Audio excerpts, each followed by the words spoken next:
Ibu yang semoga Allah cintai, Allah rahmati, kita lanjutkan pembahasan kaidah kita. Kita masuk ke kaidah yang ke-13. Tapi sebelum saya lanjutkan, saya hanya mengingatkan apa bedanya orang beriman dengan orang fajir.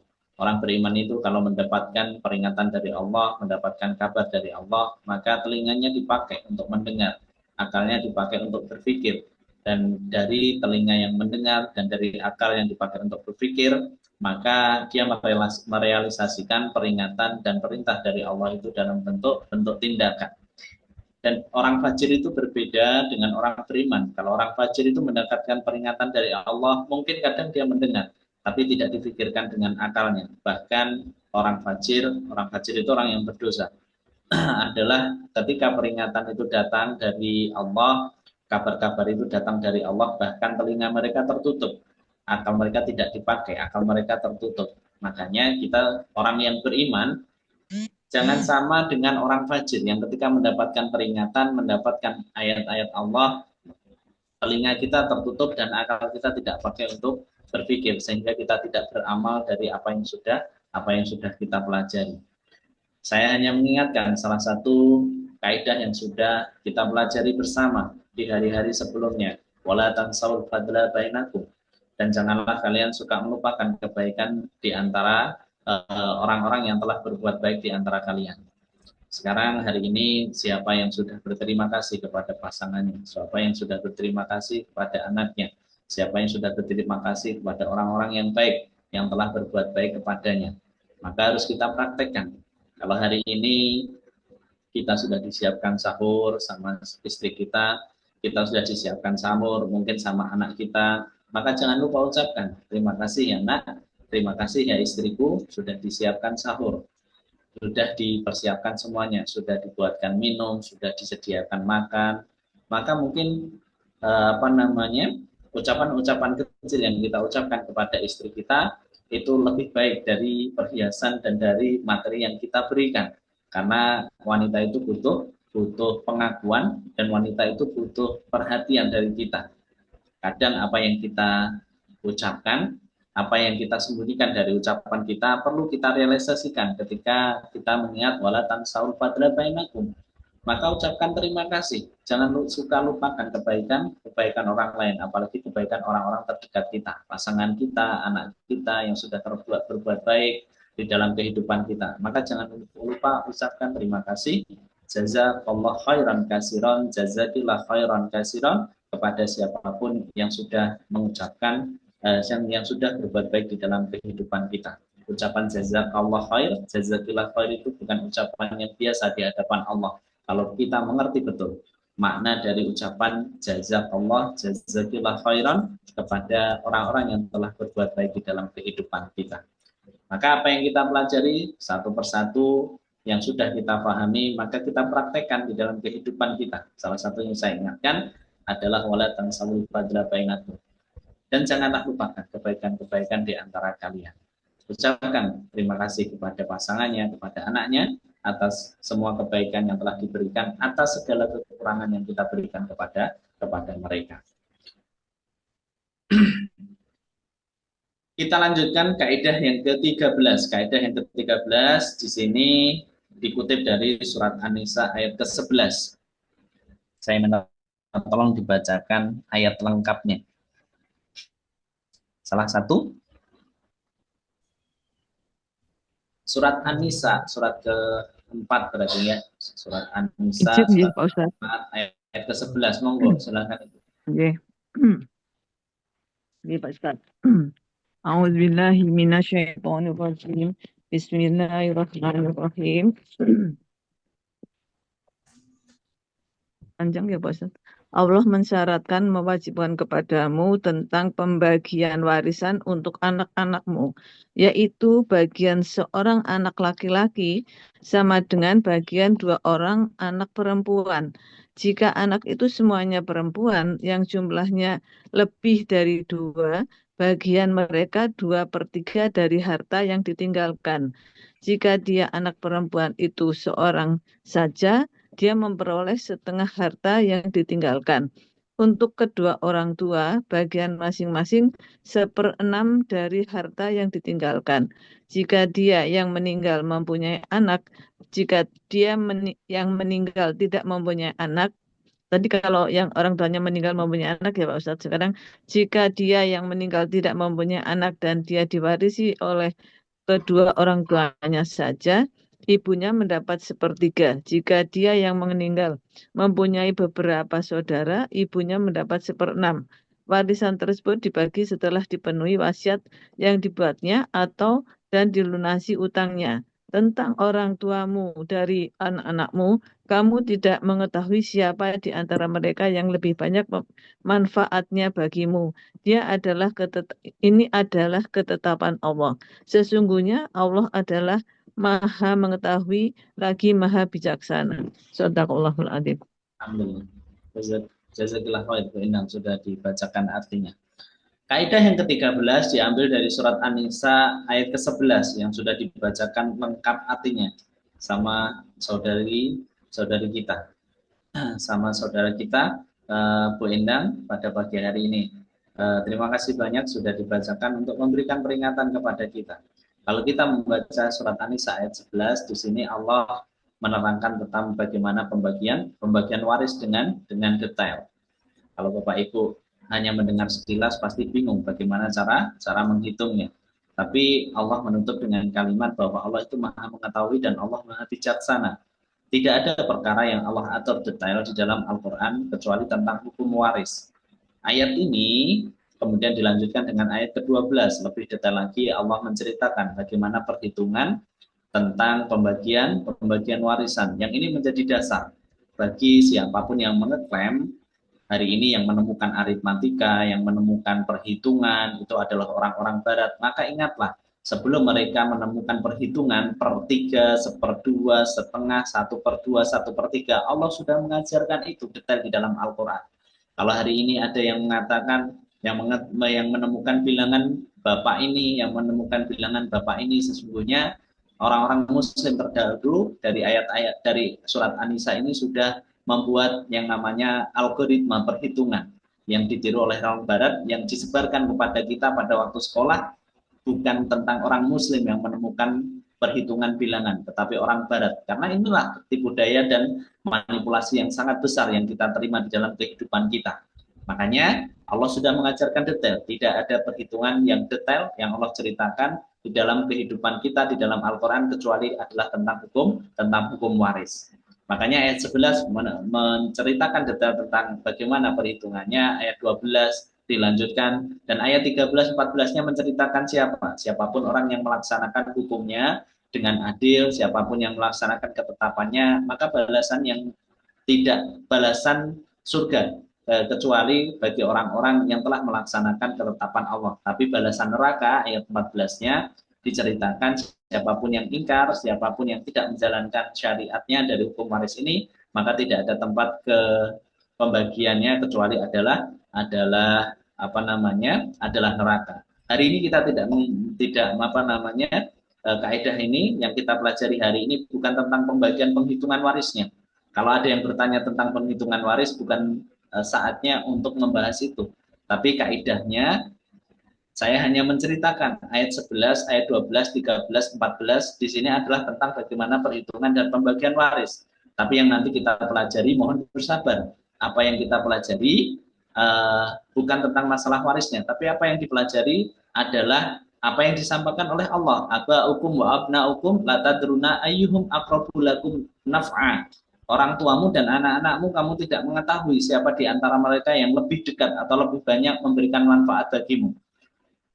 Dan kaidah ini harus kita aplikasikan di dalam kehidupan kita, bukan hanya tentang masalah waris. Makanya hari ini kita akan belajar bagaimana pengaplikasiannya di dalam kehidupan kita dari apa yang Allah sampaikan dari sang penulis yang menyampaikan dan mengutip dari surat An-Nisa ayat ke-11 ini. Dan kita mengerti betul hukum waris itu hukum yang luar biasa, hukum yang sangat agung. Sampai Syekh Shalih Fauzan Hafizullah Ta'ala mengatakan tidak ada hukum yang lebih agung tentang masalah syariat kecuali adalah tentang hukum waris. Sebagaimana Allah itu menjelaskan dengan detail bagaimana perhitungannya.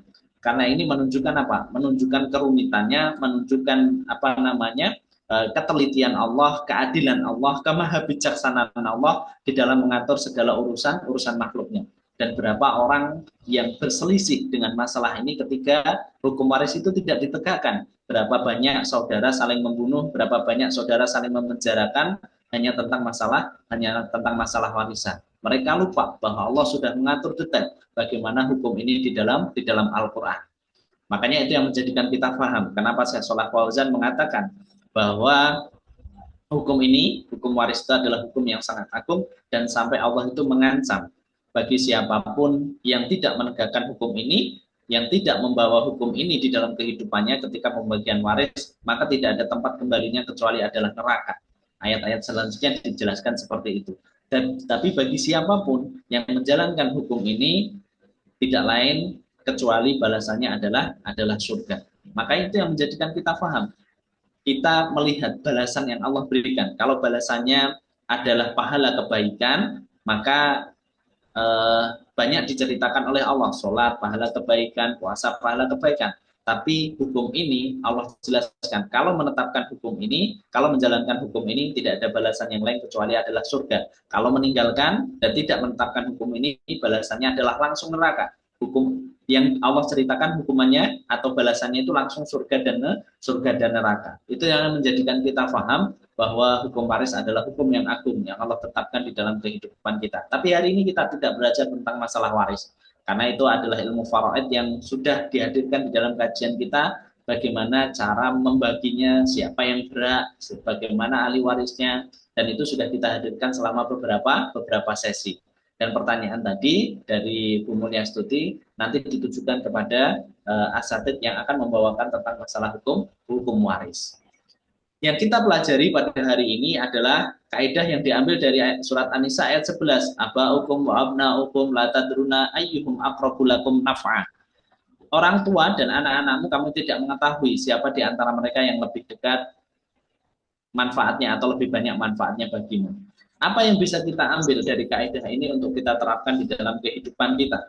Dari apa yang disampaikan oleh Allah. Jadi di antara anak-anakmu, orang tuamu, kamu tidak pernah mengerti dan tidak pernah tahu siapa yang akan memberikan banyak manfaat bagimu. Kalau kita melihat Bapak ini ada 4 poin yang bisa kita terapkan di dalam 5 poin yang bisa kita terapkan di dalam kehidupan kita. Yang pertama apa? Yang pertama, bersikaplah adil terhadap anak-anak kita. Bersikap adil terhadap anak-anak kita. Karena kita tidak pernah tahu anak yang mana yang akan memberikan banyak manfaat di dalam kehidupan kita.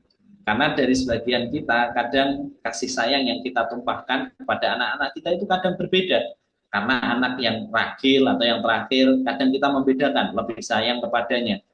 Kadang anak yang keempat, kalau kita punya 5, anak yang keempat yang paling disayang, anak yang ketiga yang paling disayang, atau anak pertama yang paling disayang, atau bahkan anak yang kedua, yang lahir kedua yang paling disayang. Maka hukum ini mengajarkan, kaidah ini mengajarkan kepada kita, jangan beda-bedakan anak.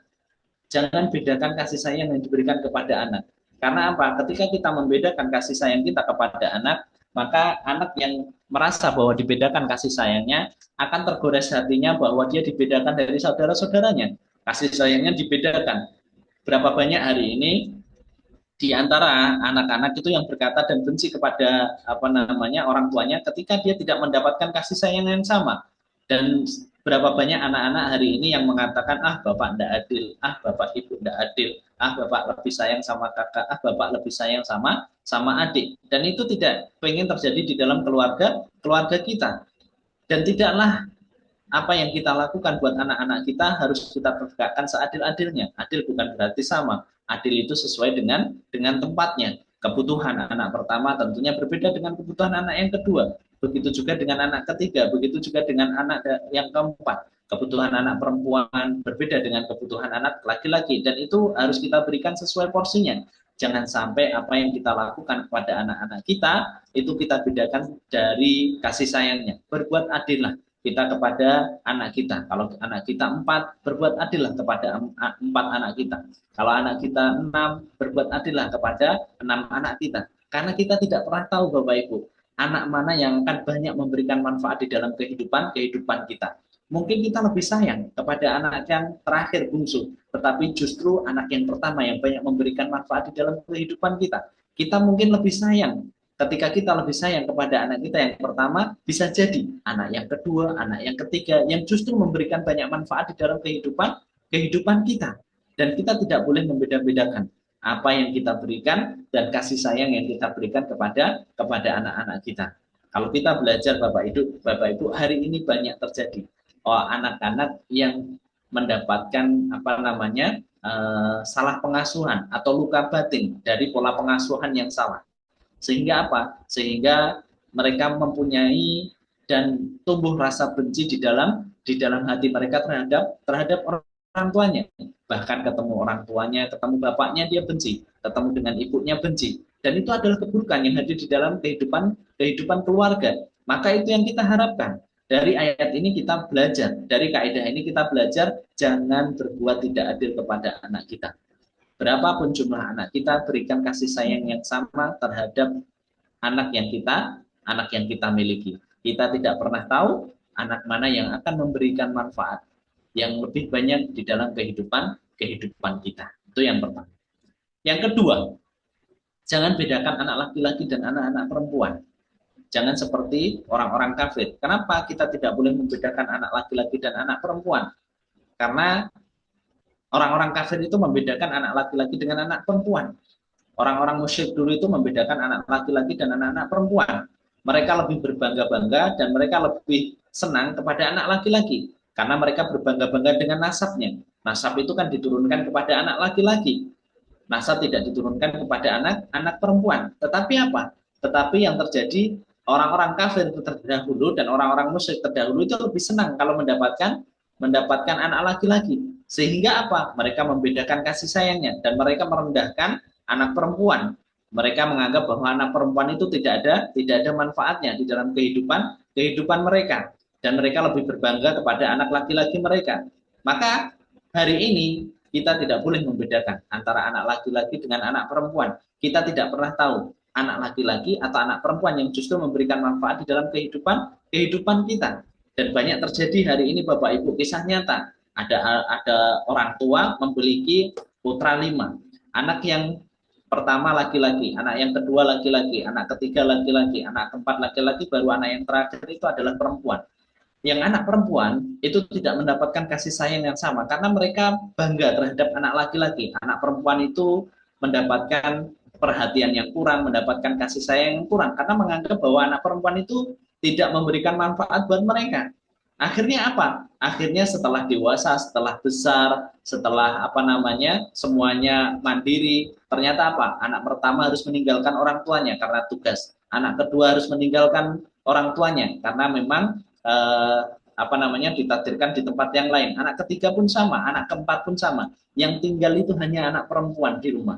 Justru apa? Dulu ketika kecil anak perempuan itu yang tidak diberikan kasih sayang, yang dibedakan dengan anak laki-lakinya karena mereka berbangga, karena orang tua ini berbangga dengan anak laki-lakinya, justru di akhir usianya, di usia senjanya, justru anak perempuan yang dulu mereka berikan kasih sayang yang berbeda, justru yang memberikan manfaat banyak di dalam kehidupan hari tuanya, yang mengurusinya, karena dekat. Anak perempuan ini tidak meninggalkan rumahnya, mereka berada di dalam rumahnya, tidak ikut suaminya. Mereka tinggal dekat dengan rumah orang tuanya, sehingga apa? Sehingga justru yang mengurusi ketika masa tuanya adalah anak-anak perempuannya. Makanya jangan kita meniru gaya hidup atau kebodohan orang-orang kafir dahulu ketika kita membedakan anak laki-laki dan perempuan. Rasulullah SAW itu memberikan keistimewaan buat anak perempuan. Siapapun dari kalian yang mempunyai anak perempuan 2, 3, 4, maka anak perempuan itu kalau dijaga Bapak Ibu, dijaga fitrahnya, dijaga kemaluannya, dan mereka itu bertakwa kepada Allah sampai menikahnya, maka itu adalah sitrun finnar. Sitrun itu apa? Satar ya toh, penghalang, tirai bagi orang tuanya dari api neraka. Saya ulang lagi. Rasulullah itu bersabda, kalau kamu diberikan anak perempuan 2, 3, 4, dan kamu mendidiknya, menjaganya, menjaga kehormatannya, menjaga kemaluannya sampai dia menikah, maka anak-anak perempuanmu itu adalah satarnya kamu dari api neraka. Maka itu yang menjadikan kita paham Bapak Ibu, semuanya punya keutamaan. Anak laki-laki punya keutamaan, anak perempuan pun punya keutamaan. Mereka punya kelebihan masing-masing. Dan kita tidak pernah tahu Bapak Ibu. Kita tidak pernah tahu anak yang mana yang akan memberikan manfaat di dalam kehidupan kita. Bisa jadi justru anak perempuan, justru bisa jadi anak laki-laki, dan kita tidak pernah tahu. Yang pertama, kita harus bersikap adil terhadap semua anak. Yang kedua, kita tidak boleh membedakan antara anak perempuan dan anak laki-laki, dan jangan sampai apa yang kita lakukan di dalam pola pengasuhan kita kepada anak itu sama dengan pola pengasuhan kita dari orang-orang kafir dan orang-orang musyrik terdahulu yang lebih berbangga-bangga dengan anak lakinya tentang urusan nasab. Itu yang bisa kita pelajari. Poin yang kedua, anak laki-laki dan anak-anak perempuan. Yang ketiga, kalau kita di antara kita diberikan anak, Bapak Ibu, diberikan anak yang bandel, anak yang susah diatur, anak yang belum sesuai dengan keinginan kita, maka jangan dibenci. Maka jangan dibenci. Bisa jadi anak yang bandel, bisa jadi anak yang susah diatur, bisa jadi anak yang kita suka ngomong ya Allah do, jadi anak kok angel men diatur, tidak ngikutin kata-katanya bapak, tidak ikut kata-katanya ibu, maka bisa jadi justru anak yang bandel itu yang menjadikan banyak manfaat di dalam kehidupan kita. Bapak Ibu pasti pernah mendengar kisahnya, dan banyak kisah nyata yang sudah terjadi. Berapa banyak anak-anak yang bandel itu justru menjadikan apa? Menjadikan orang tuanya itu kembali kepada Allah. Ada orang tua yang masih banyak berbuat dosa, dia masih berzina, ibunya pun membalas kejahatan bapaknya dengan melakukan hal yang sama. Akhirnya anaknya kurang perhatian, mereka bandel, broken home, broken home ya bahasanya, broken home. Akhirnya mereka jarang pulang ke rumah, bergaul bebas di luar, dan akhirnya apa? Setelah sekian lama, setelah beberapa waktu mendengar kabar bahwanya anaknya adalah hamil di luar nikah. Akhirnya apa? Ketika kabar itu terdengar dari orang tuanya, ketika kabar itu terdengar kepada bapaknya, kepada ibunya, mereka tersentak dan mereka baru tersadar apa yang mereka lakukan dari dosa mereka, dari dosa suaminya, dari dosa istrinya, menjadikan mereka sadar, ya Allah, dosa yang saya lakukan ternyata apa? Allah balas kepada anak saya. Ya Allah, dosa yang saya lakukan, ibunya pun berkata, ya Allah, dosa yang saya lakukan dibalas kepada anak saya. Dan akhirnya apa? Berapa banyak orang tua yang ketika anaknya itu bandel dan mendapatkan perkara dari kebandelannya yang menjadikan apa? Orang tua justru kembali kepada Allah dan taat kepada Allah. Berapa banyak hari ini ada orang tua yang kembali kepada Allah, mereka menyesali kesalahannya, mereka menyesali dosanya karena anaknya. Berapa banyak anaknya yang hari ini kurang mendapatkan kasih sayang. Ketika anak ini tidak mendapatkan kasih sayang dari bapaknya, tidak mendapatkan kasih sayang dari orang tuanya, saking sibuknya. Mereka saking sibuknya mencari uang, mencari dunia, pulang pagi, berangkat pagi, ibunya pun sama, tidak jarang di rumah. Akhirnya apa? Akhirnya kewajiban mereka sebagai seorang orang tua mendidik mereka, mengajarkan mereka tentang Allah, mengajarkan tauhid kepadanya, lupa, lepas dari kehidupan mereka, sehingga mereka apa? Kurang perhatian. Akhirnya apa? Mendapatkan banyak perhatian justru di luar, dan mereka berkumpul akhirnya dengan orang-orang yang berbuat tidak baik. Mereka pakai obat-obatan, mereka pakai narkoba. Akhirnya apa? Akhirnya setelah kejadian anak-anak mereka memakai obat dan ketangkap, dan akhirnya harus dimasukkan ke dalam penjara, bahkan ada yang dieksekusi mati, bahkan ada yang dipenjara sampai 15 tahun. Kabar itu seperti petir di siang hari bagi orang tuanya. Mengingatkan orang tuanya, ya Allah, sibuknya saya mencari uang dengan alasan pengen memenuhi semua kebutuhan dari anak saya. Sibuknya saya mencari dunia untuk memenuhi semua kebutuhan orang tua, anak saya. Justru anak saya kurang kasih sayang, kurang pendidikan, kurang saya arahkan kepada ilmu agama, kurang tauhidnya, yang menjadikan dia berbuat tidak baik di luar, dan akhirnya inilah penyesalan yang hebat. Dan akhirnya berapa banyak orang tua yang ketika sudah menemui anaknya yang bandel, dengan anaknya yang bandel itu yang justru memberikan manfaat kepada mereka. aba'ukum wa abna'ukum la tadruna ayyuhum aqrabu lakum naf'a. Dari di antara anak-anak kalian dan orang tua kalian tidak pernah tahu mana yang memberikan banyak manfaat dari kamu. Yang satu apa? Yang satu tadi poin pertama adil. Yang kedua jangan bedakan anak laki-laki dan perempuan. Yang ketiga apa?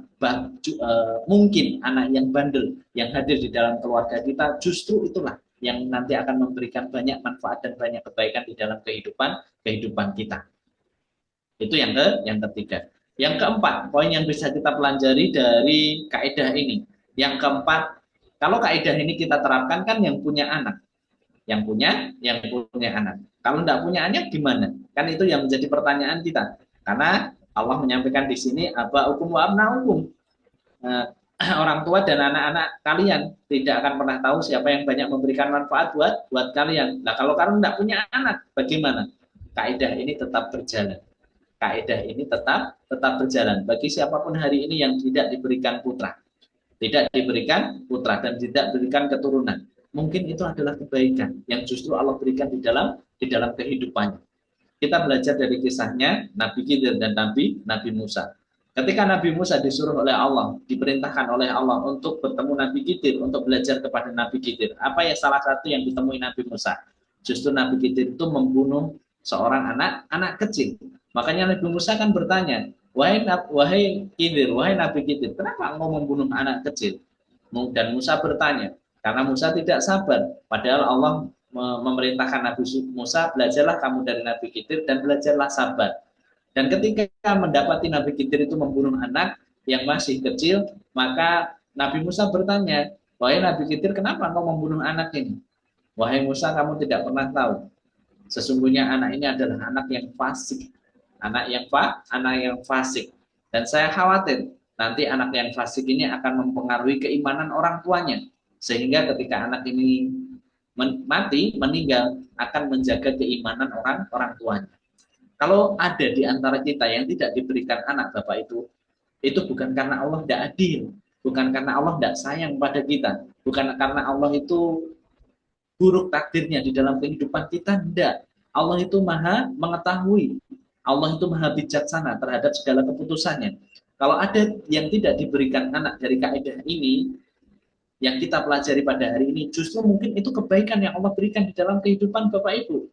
Kalau Bapak Ibu tidak diberikan putra hari ini, mungkin kalau diberikan putra, justru apa? Justru mungkin keimanan Bapak Ibu bisa luntur. Mungkin kesabaran Bapak Ibu tidak bisa sesabar sekarang.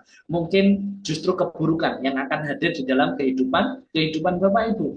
Maka semua takdir Allah itu pasti baik. Bahkan ketika kita tidak diberikan putra pun, dari kaidah ini, maka itu pun sebuah kebaikan di dalam kehidupan kita. Jangan pernah menyangka Allah itu berbuat tidak adil di dalam kehidupan kita. Jangan pernah menyangka Allah itu zalim dalam kehidupan kita. Kalaupun kita tidak diberikan putra, itu mungkin atau pasti ada kebaikan di dalamnya. Berapa banyak Bapak Ibu hari ini orang yang tidak diberikan putra, ketika sudah di usia senjanya diberikan putra, maka justru putra itu yang menjadikan keburukan di dalam kehidupannya. Allah itu lebih tahu Bapak Ibu apa yang menjadi kebutuhan kita. Kalau hari ini kita tidak ditakdirkan untuk mendapatkan putra, maka mungkin itu kebaikan yang Allah berikan di dalam kehidupan kita.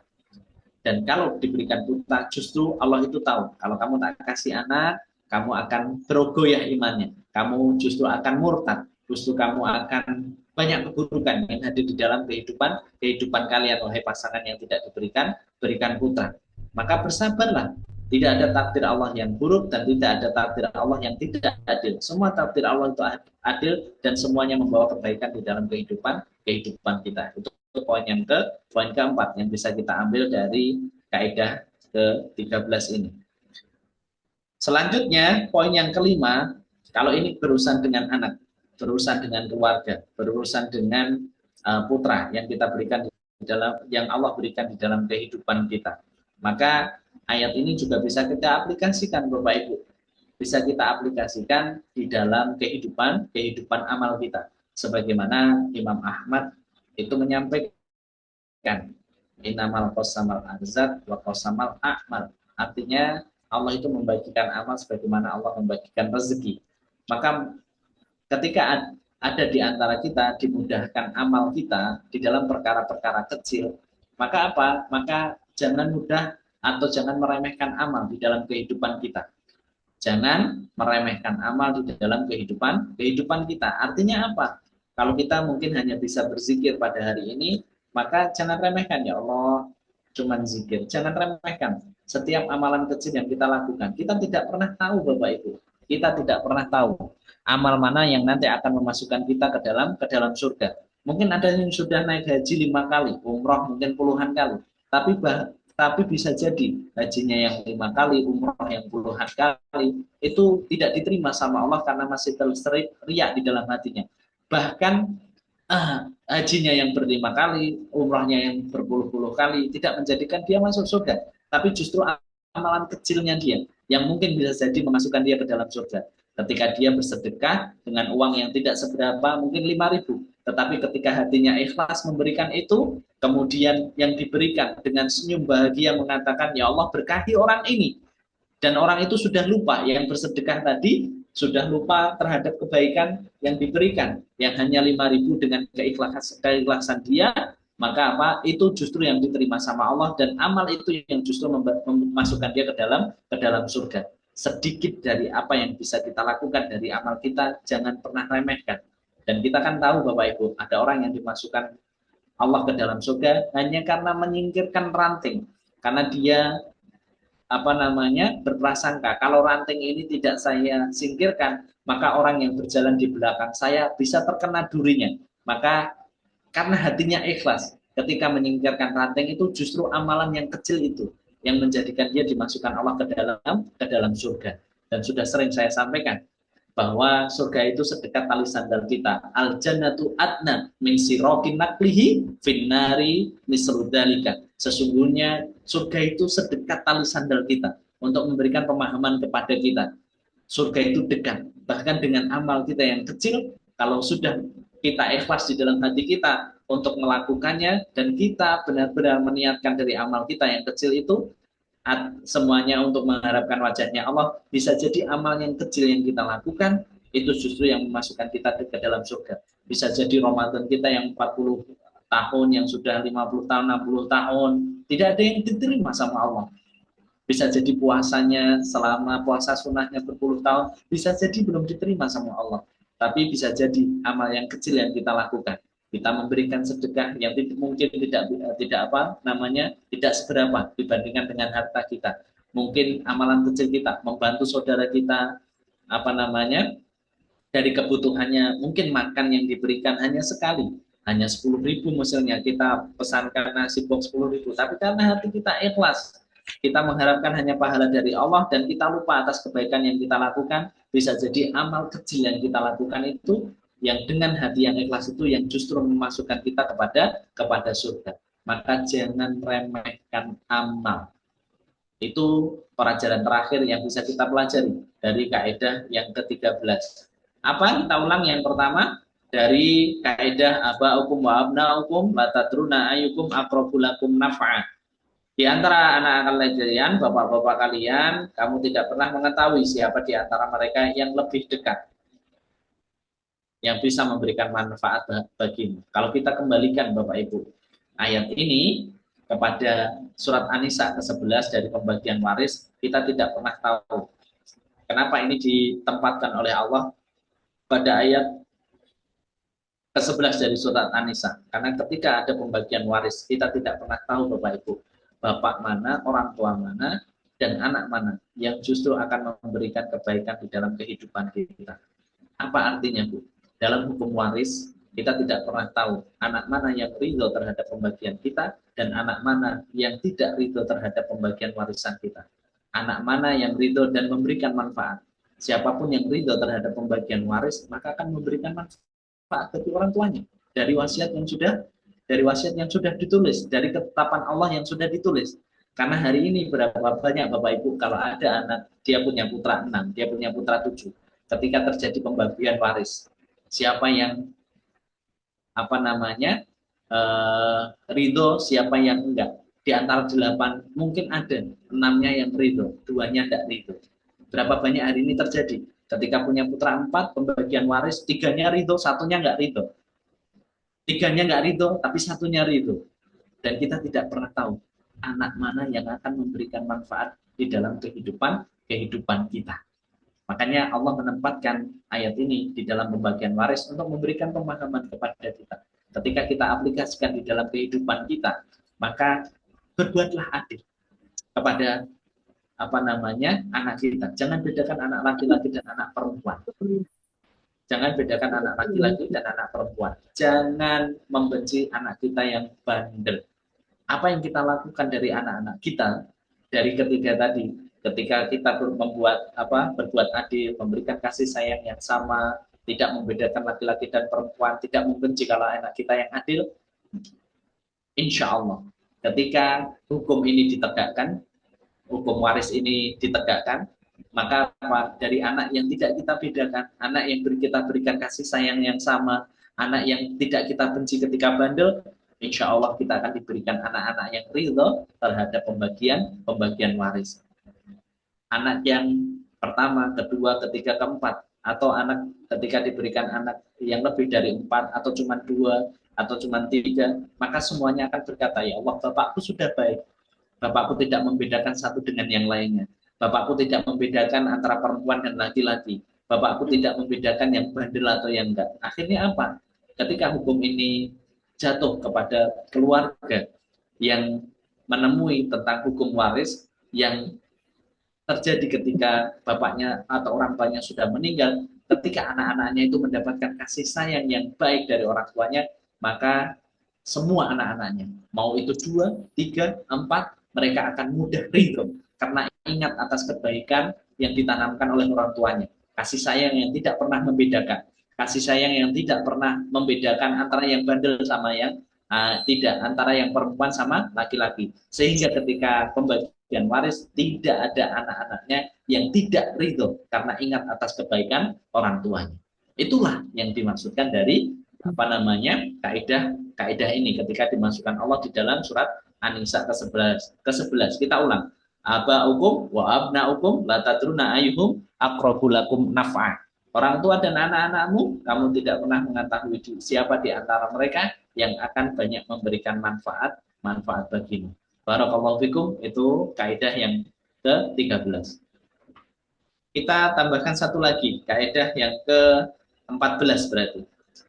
Kaidah yang ke-14 adalah kaidah yang diambil dari surat Al-A'raf ayat ke-128. Surat Al-A'raf ayat yang ke-128. Minta tolong dibacakan ayat lengkapnya. Salah satu. Surat Al-A'raf ayat 128 tentang kisahnya Nabi Musa. Boleh, Ustaz? Boleh, silakan. Bismillahirrahmanirrahim. Musa berkata kepada kaumnya, mohonlah pertolongan kepada Allah dan bersabarlah. Sesungguhnya bumi ini milik Allah. Diwariskannya kepada siapa saja yang dia kehendaki di antara hamba-hambanya. Dan kesudahan yang baik adalah bagi orang-orang yang bertakwa. Shadaqallahul adzim. Ayat ini diulang beberapa kali di dalam Al-Quran dan kaitannya adalah tentang perintah tentang kita bersabar terhadap ketaatan dan ketakwaan kita. Ayat ini dari surat Al-A'raf 128 adalah menceritakan bagaimana kisahnya Nabi Musa ketika berdakwah. Dari berdakwahnya Nabi Musa kepada Fir'aun dan kepada Qarun pada waktu itu, maka hanya sedikit dari pengikutnya Nabi Musa. Ketika mendapatkan tekanan yang luar biasa dari Fir'aun, maka Nabi Musa memberikan semangat bagi kaumnya yang beriman kepada Nabi Musa. Untuk apa?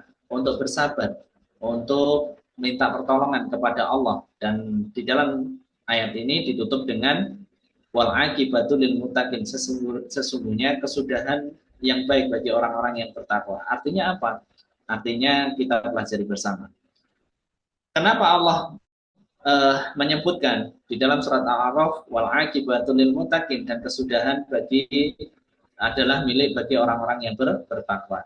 Ini memberikan pelajaran di dalam kehidupan kita. Kalau kita membaca ayat ini, maka bagi siapapun hari ini yang sedang taat, yang sedang berada di jalan ketakwaan sama Allah, ini adalah oase di padang gurun, adalah mata air di tengah padang pasir yang sangat terik, adalah air minum dingin dan kurma yang hadir pada buka puasa kita, memberikan kesejukan, memberikan ketenangan, dan memberikan semangat di dalam kehidupan kita. Bapak Ibu bisa bayangkan, ketika kita di padang gurun, ada oase di tengahnya, dengan air yang jernihnya, di tengah panasnya kita, ketika di padang gurun, ada air minum yang sangat sejuk di oase itu. Maka oase itu bagikan ayat ini, menyejukkan kita, memberikan semangat, motivasi kepada kita, menyegarkan hati kita, bagaikan mata air di padang pasir. Kalau kita di pasang pasir, maka ada mata air di tengahnya, ya oase tadi, adalah tempat minum bagi onta, bagi kita, ketika panas terik itu sudah sangat membakar kepala dan kaki kita. Dan itu tentunya sesuatu yang sangat luar biasa yang Allah hadirkan di dalam kehidupan kita. Ini adalah ayat yang harusnya menjadikan kita itu bahagia, menjadikan hati kita itu semangat, menjadikan hati kita itu tidak lelah ketika kita menjalani ketaatan kita. Karena kesudahan itu adalah milik orang-orang yang bertakwa. Ayat ini menceritakan bagaimana ketika kita sabar di dalam menjalani ketaatan kita, tidak ada kebaikan yang Allah berikan kecuali bagi orang-orang yang bertakwa. Ayat ini menceritakan kaidah yang bisa kita pelajari dari ayat ini adalah ketika kita, Bapak Ibu, di dalam menjalani ketaatan kita, maka tidak ada ujungnya kecuali adalah kebaikan yang nanti Allah berikan di dalam kehidupan kita. Lelahnya kita, capeknya kita, ngantuknya kita, habisnya harta kita, habisnya tenaga kita, ketika kita menjalani ketaatan kita, ingatlah ujungnya adalah kebaikan nanti di dalam kehidupan kita. Dan ini adalah kaidah yang sangat luar biasa yang Allah turunkan di dalam kehidupan kita. Kalau hari ini kita sudah belajar sampai kaidah 14, sudah ada yang merasa patah semangat, sudah ada yang merasa miring duduknya, sudah ada yang merasa mulai bosan, ini melajarain apa sih, ini ngomongin apa sih. Ayat ini memberikan pelajaran kepada kita. Lelahnya kita hari ini, capeknya kita hari ini, itu adalah lebih baik kesudahannya bagi orang-orang yang bertakwa. Kita belajar dari banyak kisah yang sudah terjadi di dalam kehidupan kita yang Allah ceritakan dari Nabi dan Rasul kita, dan dari beberapa orang-orang solih yang hidup di antara kita. Kita belajar dari kisahnya Nabi Musa, kita belajar dari kisahnya Nabi Yusuf, kita belajar dari kisahnya Nabi Ibrahim, kita belajar dari Rasulullah SAW, kita belajar dari kisahnya Nabi Yunus. Bukankah Nabi Musa ketika yang diceritakan di sini, saya awali dari Nabi Musa. Bukankah Nabi Musa itu ketika berdakwah kepada Fir'aun itu mendapatkan tekanan dan mendapatkan perlawanan yang luar biasa. Hanya sedikit dari umatnya, hanya sedikit dari pengikutnya yang beriman kepada Allah. Tapi Nabi Musa tetap bersabar atas kesabarannya berdakwah, atas kesabarannya tetap menyampaikan kalimat Allah, atas kesabarannya ketika menyampaikan wahyu-wahyunya dari Allah untuk berdakwah kepada Fir'aun dengan segala tekanan, dengan segala ancaman, dengan segala dengan segala tantangan dan rintangan yang dihadapi. Tetapi Nabi Musa tidak pernah patah semangat, tidak pernah mundur, tidak pernah di dalam kehidupannya itu menyerah. Kata menyerah itu tidak ada di dalam kehidupan Nabi Musa. Tetap diperintahkan oleh Allah, datangi kamu kepada Fir'aun dengan kata-kata yang lembut, sampaikan kalimat-kalimat Allah. Maka apa yang terjadi kepada Nabi Musa? Tidak ada kesesudahan yang baik bagi orang-orang yang bertakwa. Wal aqibatu lil muttaqin. Apa yang diberikan Allah bagi kesabaran Nabi Musa? Allah menangkan Musa kepada Fir'aun dengan ditenggelamkannya Fir'aun di laut Merah. Tidak ada kesesudahan yang baik kecuali bagi orang-orang yang bertakwa. Allah menangkan Musa atas musuhnya, yaitu Fir'aun. Kita belajar dari kisahnya Nabi Ibrahim. Kita dari Nabi Ibrahim ketika mendakwahkan kalimat Allah kepada Raja Namrud di Babilonia. Tidak ada penduduk Babilonia pada saat waktu itu dari dakwahnya Nabi Ibrahim yang berpuluh-puluh tahun, kecuali hanya kepada istrinya, yaitu Sarah. Tidak ada satu penduduk Babilonia, tidak ada penduduk satupun yang beriman kepada Ibrahim. Bahkan Namrud membuat tiang pancang yang sangat tinggi untuk membakar Nabi Ibrahim. Dan seluruh penduduk Babilonia pada waktu itu, ketika mendengar Ibrahim itu mau dibakar, maka tidak ada satu penduduk pada waktu itu yang tidak menyumbang kayu bakar untuk membakar Nabi Ibrahim. Bahkan ada nenek tua di pinggir kota Babilonia pada waktu itu, nenek itu sudah buta. Nenek itu sudah buta. Ketika ditanya, "Nek, kamu mau kemana?" "Saya pengen mencari kayu bakar." "Untuk apa?" "Untuk membakar Ibrahim." Bahkan nenek yang sudah buta, ketika mendengar apa? Mendengar Ibrahim itu mau dibakar, tidak ada perkara yang dicari sama nenek tua itu kecuali pengen mencari kayu bakar untuk ikut andil membakar Ibrahim. Dan itu adalah perjuangan yang berat, Bapak Ibu. Dan Nabi Ibrahim itu tetap bersabar menyampaikan kalimatnya Allah. Dia tetap bertakwa, tidak menyerah untuk menyampaikan kalimat Allah dari ketaatannya yang diberikan kepada Allah. Padahal itu perkara yang tidak ringan di dalam kehidupan Nabi Ibrahim.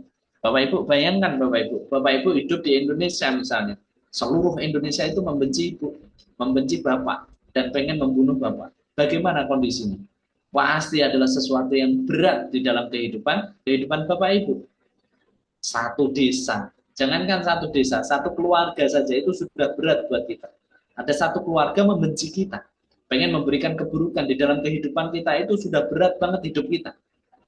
Sudah berat banget hidup kita. Apalagi satu desa, satu kecamatan, satu kabupaten, satu kota, apalagi satu negara. Itu satu negara Babilonia. Tidak ada yang beriman kepada Allah dari dakwahnya Nabi Ibrahim. Tapi apa yang diberikan Allah? Ketika Nabi Ibrahim itu dibakar dengan oleh Raja Namrud. Tidak ada yang Allah berikan kecuali adalah kemenangan bagi ketakwaan Nabi Ibrahim. Allah itu jadikan api itu dingin dan api itu diancam oleh Allah. Kalau kamu membakar Ibrahim, maka kamu akan saya kembalikan kepada api neraka. Dan api yang ada di dalam dunia itu takut ketika diancam pengen dikembalikan kepada api neraka. Karena apa? Api yang di dalam kehidupan dunia saja takut untuk dikembalikan kepada api neraka. Apalagi nanti api neraka yang membakar orang-orang yang tidak beriman kepada Allah. Dan api di Babilonia pada waktu itu tidak berfungsi selama 3 hari atas ancaman Allah. Kalau kamu sampai membakar kekasihku Ibrahim, maka kamu akan saya kembalikan kepada api neraka. Dan api itu menjadi dingin dan tidak bisa dimanfaatkan oleh penduduk Babilonia selama 3 hari. Artinya apa? Api itu menjadi dingin dan tidak bisa dipakai buat masak, tidak bisa dipakai buat perapian selama 3 hari. Dan tidak ada kemenangan bagi orang-orang yang bertakwa. Kisahnya Nabi Yusuf. Nabi Yusuf dibenci sama 11 saudaranya. Nabi Yusuf mendapatkan tekanan yang luar biasa.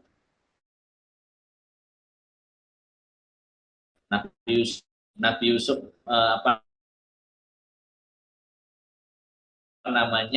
mendapat dari istrinya raja. Tapi Nabi Yusuf tetap bersabar atas keimanan yang ditanamkan di dalam hatinya. Tetap bertakwa kepada Allah. Dan apa yang diberikan Allah kepada Nabi Yusuf? Tidaklah yang diberikan kepada Nabi Yunus. Nabi Yunus ketika ditelan ikan paus. Maka apa? Dari keimanan, dari ketakwaan, dari kepasrahannya dia kepada Allah, tidak ada yang diberikan kecuali juga kebaikan dan keimanan. Kebaikan dan kebaikan yang diberikan oleh Allah. Kisahnya Rasulullah SAW ditutup dengan kisahnya Rasulullah SAW. Bagaimana beratnya Rasulullah dalam menjalankan dakwah, membangun agama ini dari kota Madinah, dari kota Mekah, diusir dari kampungnya sendiri dan harus pergi dari kota Mekah. itu bukan perkara yang ringan. Ancaman kematian, pengen dibunuh, di jalan ketemu dengan orang musyrik, siapa lagi yang bisa menolongmu, wahai Muhammad? Tidak ada yang tahu. Hanya aku dan kamu. Ketika sudah pedang itu dihunuskan kepada Nabi, maka tidak ada yang dijawab kecuali Allah yang menolongmu. Dan orang musyrik itu bergetar tangannya dan jatuh pedangnya dan menyatakan bahwa dia beriman kepada Allah. Berat Bapak Ibu mendapatkan ancaman pembunuhan, dilempari batu, dilempari kotoran, bahkan Rasulullah ketika sholat di depan Ka'bah, ketika sholat, ketika sujud, di atasnya ditimpahi dengan kotoran onta, Rasulullah tidak marah, Rasulullah tetap bersabar. Dan dari kesabaran Rasulullah ketika berdakwah dari Mekah, kemudian hijrah ke Madinah, terus dari kampung halamannya, tidak ada yang diberikan oleh Allah kecuali adalah kemenangan. Rasulullah dalam hijrahnya 2 tahun di kota Madinah, hijrah yang kedua, maka diberikan kemenangan futuh Mekah. Mekah direbut oleh Rasulullah menjadi kekuasaan kaum muslimin hanya tidak dengan perang. Peristiwa futuh Mekah itu tidak butuh perang Bapak Ibu untuk merebut Mekah di tangan kaum muslimin. Tidak ada yang diberikan oleh Allah kepada orang-orang setelah kesudahannya kecuali adalah kebaikan bagi orang-orang yang bertakwa. Maka siapapun hari ini Bapak Ibu yang sedang duduk di dalam ketaatan, yang sedang belajar, sedang menghafal, sedang duduk di majelis ilmu, sedang menjalankan ketaatannya, yang diberikan kemampuan oleh Allah, kekuatan oleh Allah untuk bangun malam, capek nggak Bu? Pasti capek. Tapi ingatlah, kecapean kita hari ini pasti berkesudahan yang baik. Sebagaimana kaidah yang Allah sampaikan, wal aqibatu lil muttaqin. Berkesudahan yang baik itu bagi orang-orang yang bertakwa. Yang hari ini sudah mulai lelah, yang hari ini sudah mulai bosan dengan keilmuan, yang hari ini sudah mulai bosan duduk di majelis ilmu, yang hari ini sudah mulai lelah dengan sholatnya, yang hari ini sudah mulai lelah dengan kebaikannya, ingatlah ayat ini. Wal aqibatu lil muttaqin. Tidak ada kebaikan, tidak ada berkesudahan kecuali ada kebaikan, kecuali adalah bagi orang-orang yang bertakwa. Yang hari ini mulai miring jalannya, yang hari ini mulai sempoyongan jalannya di dalam menjalani ketakwaan kita kepada Allah, ingatlah ayat ini. Ayat ini menjadi oase bagi kita di padang gurun, di tengah teriknya panas, di tengah kesusahan kita ketika menjalani ketaatan kita. Hari ini siapapun yang menjadi pasangan, tentunya kita berat menjalani kehidupan keluarga itu berat Bapak Ibu, karena kita diberikan pasangan yang tidak sesuai, kadang tidak sesuai dengan keinginan kita. Dan kalau tidak kita sandarkan kepada Allah, wal aqibatu lil muttaqin, maka apa yang kita jalani dari pasangan kita pasti berat. Mendidik anak itu berat. Siapa yang tidak lelah Bapak Ibu hari ini yang mendidik anak, yang terus ngasih tahu kepada anaknya kebaikan, bangunin sholat, ngingetin sholat, itu adalah sebuah kelelahan bagi kita. Tetapi apa? Ingatlah, wal aqibatu lil muttaqin. Wal aqibatu lil muttaqin. Dakwah yang sedang hari ini berdakwah, dakwah itu juga bukan perkara yang ringan. Bapak Ibu duduk menyelesaikan 50 kaidah yang ada di dalam Al-Quran itu perkara yang berat, menahan kantuk habis subuh. Yang menyampaikan pun bukan perkara yang ringan. Menghafalkan kaidah-kaidah ini, memahami kaidah-kaidah ini 50 untuk disampaikan bukan perkara yang ringan. Yang mendengarkan pun bukan juga perkara yang ringan. Semuanya butuh perjuangan dan perjuangan itu berat. Tapi perjuangan yang berat dari kesabaran Bapak Ibu, ingatlah wal aqibatu lil muttaqin. Ingatlah berkesudahan yang baik, dan kesudahan yang baik itu adalah milik orang-orang yang bertakwa. Maka kita ingat betul bagaimana kisahnya Imam Ahmad Bapak Ibu. Bagaimana kisahnya Imam Ahmad? Imam Ahmad itu hafal 1 juta hadis. Hafal 1 juta hadis. Siapa yang paling berperan bagi kehidupan Imam Ahmad? Siapa Bapak Ibu? Imam Ahmad itu yatim. Yang berperan dalam kehidupan Imam Ahmad itu ibunya. Ibunya itu setiap subuh Bapak Ibu, sebelum subuh sudah bangun, bermunajat kepada Allah. minta agar anaknya menjadi ahlul ilmi. Anaknya itu menjadi orang yang banyak bermanfaat bagi kehidupan umat. Sebelum azan subuh berkumandang, Imam Ahmad itu sudah dibangunkan. Imam Ahmad kecil sudah dibangunkan, kemudian dimandiin dengan air dingin. Bapak Ibu, kebayang nggak beratnya? Anak kita yang tidur dengan kehangatan di kasur, itu kadang kita berat untuk membangunkan. Imam Ahmad itu dibangunkan, dimandikan subuh, kemudian apa? Dibopong Bapak Ibu dalam keadaan ngantuk. Setiap harinya ditidurkan di masjid agar Imam Ahmad itu tahu inilah kehidupan subuh. Kehidupan orang-orang yang beriman kepada Allah di waktu subuhnya. Itu bukan perkara mudah, bangun setiap hari, bangun sebelum subuh, memandikan anaknya, bopong ke masjid setiap harinya. Tapi apa yang Allah berikan kepada Imam Ahmad? Imam Ahmad hari ini yang kita ketahui dijadikan ulama besar yang menghafal 1 juta hadis. Kadang kita 1 hadis saja masih belepotan. Tapi Imam Ahmad itu apa? Hafal 1 juta hadis baik sanad maupun matanya. Baik sanad maupun matanya. Dan itulah yang menjadikan kita faham. Kalau kita hari ini mulai lelah Bapak Ibu menjalani ketaatan kita, ingatlah ayat ini. Ayat itu tuh bagikan air dingin ketika kita kepanasan, yang bisa memberikan kesejukan di dalam kehidupan kita, yang bisa memberikan semangat, memberikan angin segar di dalam kehidupan kita. Wal aqibatul lil muttaqin, bahwa kesudahan yang baik itu miliknya orang-orang yang bertakwa. Dan semoga apa yang kita lakukan Bapak Ibu, dari kesabaran kita, dari usaha kita, dari kesusahan kita, datang duduk di Zoom, pasti ada harta yang dikeluarkan, pasti ada kecapean, pasti ada kelelahan. Ingatlah, tidak ada balasan kecuali adalah kebaikan bagi orang-orang yang bertakwa, dan semoga apa yang kita lakukan itu adalah usaha kita untuk menjadi menjadi insan yang bertakwa di hadapan Allah. Karena tidak ada balasan yang lebih baik bagi orang-orang yang bertakwa kecuali adalah surga di dalam kehidupan akhirat kita. Barakallahu fikum, itu yang bisa saya sampaikan dari 2 kaidah kita hari ini. Yang kita pelajari pada kaidah hari ini adalah kita tidak pernah tahu anak-anak mana yang akan memberikan manfaat di dalam kehidupan kita. Maka kita harus berbuat adil kepada anak-anak kita, tidak boleh membedakan anak laki-laki dan perempuan. Jangan membenci anak kita yang bandel, dan kalaupun kita tidak diberikan anak, maka itu pastinya kebaikan di dalam kehidupan kita. Dan jangan pernah remehkan amal di dalam kehidupan kita. Kaidah yang selanjutnya, yang ke-14 yang kita pelajari, wal aqibatul lil muttaqin, sesungguhnya berkesudahan yang baik itu bagi orang-orang yang bertakwa.